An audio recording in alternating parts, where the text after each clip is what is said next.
Vous avez vu normalement en première les transformations de chimie organique qui modifient la taille de la chaîne carbonée. Le craquage et le vapocraquage sont des transformations qui raccourcissent la chaîne.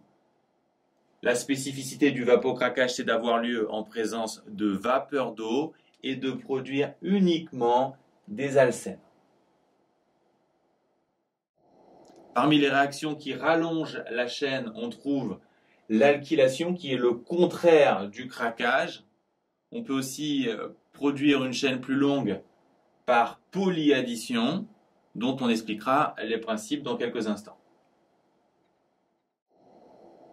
On peut également changer la forme de la chaîne sans modifier sa taille. On parle alors de reformage, parmi lesquels l'isomérisation et la cyclisation.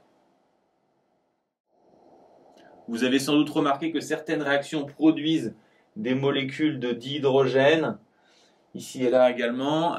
Plutôt que d'apprendre par cœur quelle réaction produit 1 ou 4 dihydrogènes, je vais vous donner une astuce, mais avant, je vais vous expliquer le principe de la polyaddition.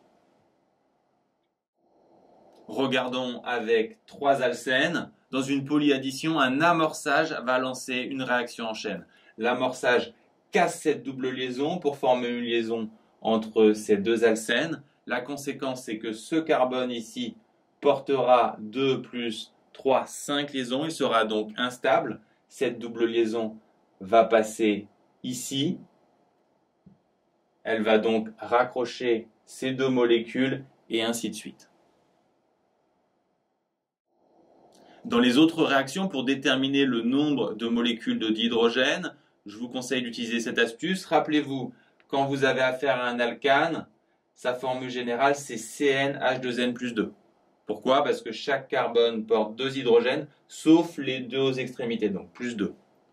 Alors que dans le cas des alcènes ou des cycles, la double liaison ou le cycle enlève 2 hydrogènes à la molécule. Donc dans ce cas-là, on notera 0, il y a perte de 2 hydrogènes, et dans le cas des alcanes, plus 2.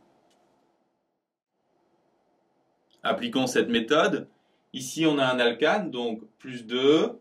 Ici, de même. Là, on a un alcène, donc 0. Donc finalement, il n'y a pas besoin de rajouter de dihydrogène pour équilibrer. Par contre, là, on a 2 alcènes, donc 0 à chaque fois. Pour compenser, il faut rajouter une molécule de dihydrogène. Donc normalement, vous avez compris le principe. Donc là, alcane plus 2, alcène 0, alcane plus 2. Il n'y a pas besoin de compenser. Reformage pour l'isomérisation, plus 2 ici, plus 2 là. Pas besoin de compenser non plus. Alors que pour la cyclisation, ici, vu qu'on a un cycle, c'est 0. Donc il faut, pour compenser, rajouter une molécule de dihydrogène.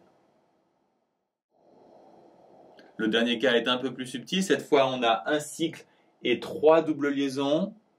On a donc 4 fois 2 hydrogènes en moins. Autrement dit, pour compenser, il faut rajouter 4 molécules de dihydrogène. En terminale, vous devez connaître 3 nouvelles réactions.